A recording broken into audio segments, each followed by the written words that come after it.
વડોદરાના પંડ્યા બ્રિજ પાસે વહેલી સવારે સર્જાયેલા ગમખ્વાર અકસ્માતમાં દશરથ ગામના 19 વર્ષીય ઉર્પિત પઢિયારનું કરુણ મોત નીપજ્યું છે.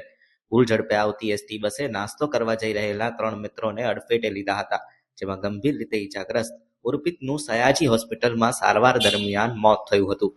મૃતક યુવકના પિતા પેરેલાઇઝ્ડ હોવાથી તે પરિવારનો એકમાત્ર આર્થિક આધાર હતો. અકસ્માત બાદ સામાજિક કાર્યકર કમલેશ પરમારે હોસ્પિટલ પહોંચી તંત્ર સામે આકરા પ્રહારો કર્યા હતા અને મૃતક પરિવારને યોગ્ય વળતર તથા ન્યાય મળે તેવી માંગ કરી છે. હાલ અન્ય 2 મિત્રો સારવાર હેઠળ છે અને પરિવારે જવાબદાર બસ ચાલક સામે કડક કાર્યવાહીની માંગ કરી છે.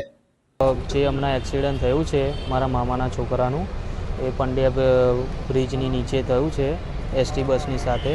એમાં 3 હતા ભાઈબંધો જતા હતા, એસટી બસમાં ઘૂસી ગયા. હવે પરિસ્થિતિ નથી સારી એમના ઘરની, અને પપ્પાને પેરાલિસિસને એવું થયેલું છે.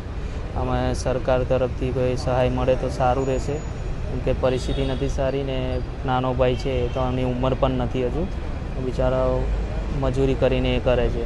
સરકાર તરફથી સહાય મળે તો સારું છે. થઈ ગયેલું છે સાહેબ. એક્સપાયર થઈ ગયેલા ભાઈનું નામ તો પડિયાર ઉર્પિત કુમાર, જોબ જ કરતો હતો, એને બી પગાર નહોતો સારો, હેલ્પર. મારે નાસ્તો કરવા નીકળ્યા તે સ્ટેશન બાજુ, ત્યાં અકસ્માત થયો.